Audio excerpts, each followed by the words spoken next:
আজকের ভিডিওতে আপনাদের সবাইকে স্বাগত জানাই। আমি সৌম্যজিৎ আর আপনারা দেখছেন নেচার অ্যাট মোস্ট।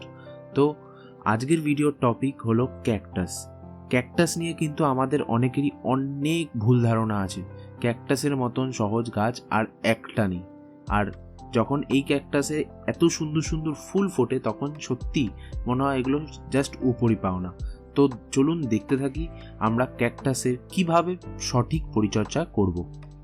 তো আমাদের অ্যাজ ইউজুয়াল ফার্স্ট স্টেপ হলো পটিং। পটিংটা কিন্তু আমাদের যে কোনো গাছেরই মেন পার্ট, কারণ এই পটিং ঠিকঠাক না হলে গাছ কিন্তু সারা বছর ঠিক করে বাড়বে না। তো দেখুন এই ক্যাকটাসটা আমি আজকে পটিং করব, খুব ছোট্ট একটা ক্যাকটাস। আর এই ক্যাকটাসের জন্য একদম ছোট একটা টপই নিয়েছি। এই টপটাকে ভালো করে খোলাঙ্কুচি দিয়ে নিচের ফুটোগুলো আমি আটকে নেব। তারপর আমাদের তৈরি করা পটিং মিক্স, যেটাতে 80% সিন্ডার আর 20% ভার্মি কম্পোস্ট আছে, সেইটা দিয়ে হাফ ফিল করে নেব। আচ্ছা, আপনাদের কাছে যদি একদম ছোট ছোট সিন্ডার থাকে তাহলে আপনারা 10% ভার্মি কম্পোস্ট ইউজ করবেন, আর বড় সিন্ডার থাকলে 20% ভার্মি কম্পোস্ট ইউজ করবেন।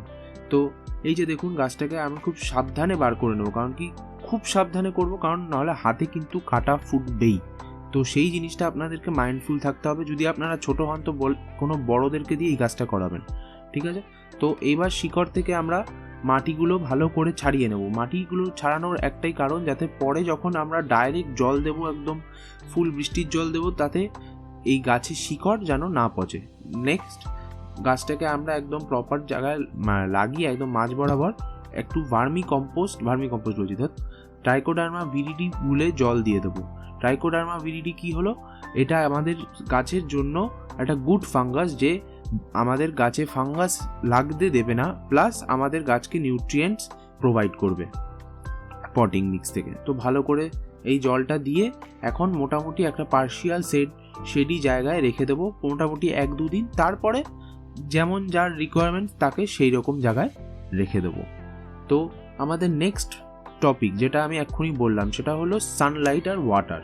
দেখুন, এক একটা ক্যাকটাসের এক এক রকম সানলাইট আর ওয়াটার রিকোয়ারমেন্টস আছে। যদিও ওয়াটারটা সবারই সেমই বলতে পারেন, যে মোটামুটি যখন সিন্ডার শুকিয়ে যাবে তখন দেবেন, তবে কম দেবেন, কিন্তু কখনো বেশি দেবেন না। আমার এই পটিং মিক্সে আমি তো প্রত্যেক দিন দিই জল, গরমকালে আর বর্ষাকালে জল দিই না, আর শীতকালে একদিন বাদ দিয়ে একদিন দিই।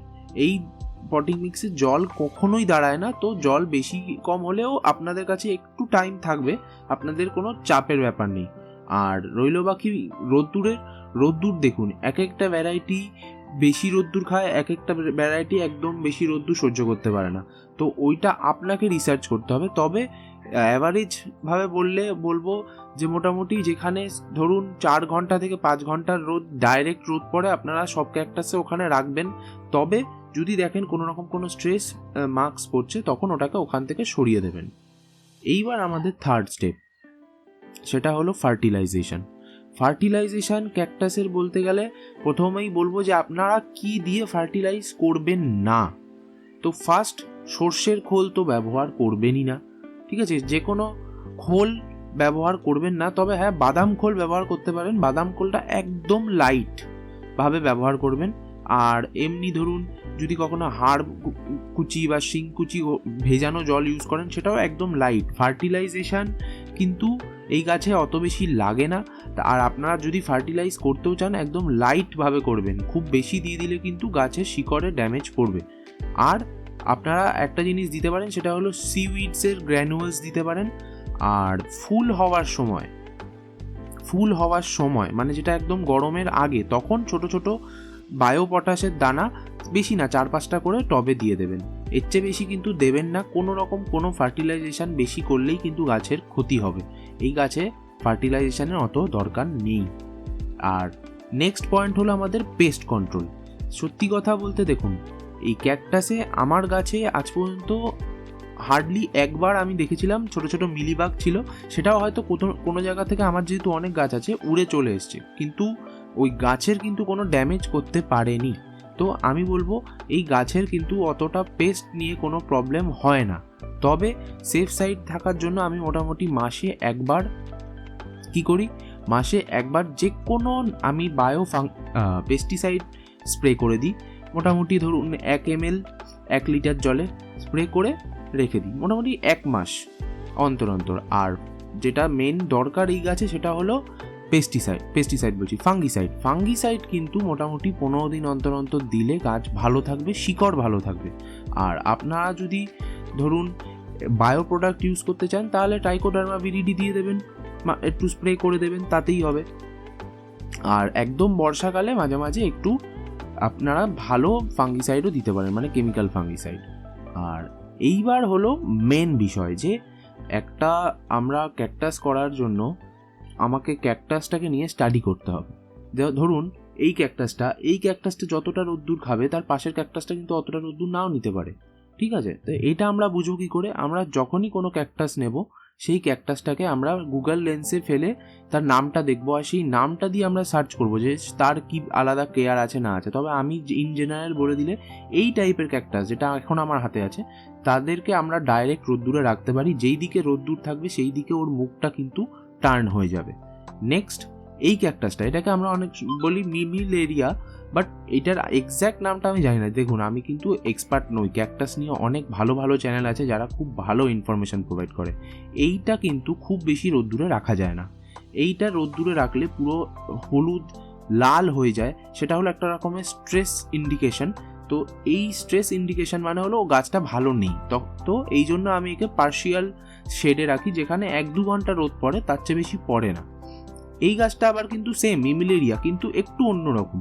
একে আমি সারা দিন একদম ফুল সানলাইটের নিচে রাখি, এর কোনো সমস্যা হয় না, উল্টে ভালো থাকে। এর কিন্তু কিছুদিন আগে ফুল হয়েছিল কিন্তু আমি রেকর্ড করতে পারিনি। তো এই টাইপের গাছ আবার আপনি কিন্তু ফুল সানলাইটে রাখতে পারেন। এবার এইটা হলো, দেখুন আপনাকে এক্সপেরিমেন্ট করতে হবে কোন গাছটা কতটা সানলাইটে থাকছে, কোন গাছটা কতটা সানলাইটে থাকছে না, ঠিক আছে? এটা আপনি একটু দেখলেই বুঝতে পারবেন যে লালচে হয়ে যাচ্ছে, গাছের এফেক্ট করছে, গাছ পুড়ে যাচ্ছে, তখনই আপনাকে সরিয়ে দিতে হবে। আর যদি দেখছেন কিছু হচ্ছে না, তাহলে যেখানে আছে সেখানেই রেখে দেবেন। এই গাছটাকে বলা হলো ফেরি ক্যাসেল। এটা অনেকটাই কমন একটা ক্যাকটাস। এই গাছটা একদমই রোদ্দুরে থাকতে পারে না, রোদ্দুরে থাকলেই লাল হয়ে যাবে। তবে হ্যাঁ, লাল ছাড়া আর কিছু এফেক্ট পড়ে না, শুধু গাছটা লাল হয়ে যায়, ওটাও ওই সেম যেমন বললাম স্ট্রেস ইন্ডিকেশন। তো এই গাছটাকে আমি মোটামুটি 2 থেকে 3 ঘন্টার রোদ্দুরে রাখি, তার চেয়ে বেশি রোদ্দুর একে আমি দিই না। তাতে এই গাছটা সবুজ কালারটা মেনটেন হয়। তাও দেখুন যেই জায়গাটাতে একটু বেশি রোদ্দুর থাকে ওই জায়গাটা কিন্তু একটু লাল লাল হয়ে রয়েছে, ঠিক আছে?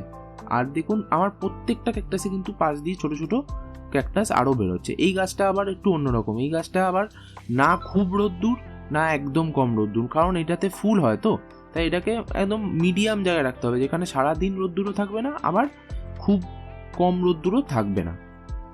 তো এই ছিল আজকের ভিডিও। আপনাদের ভালো লাগলে আমার চ্যানেলটাকে সাবস্ক্রাইব করবেন আর ভিডিওটাকে লাইক করবেন।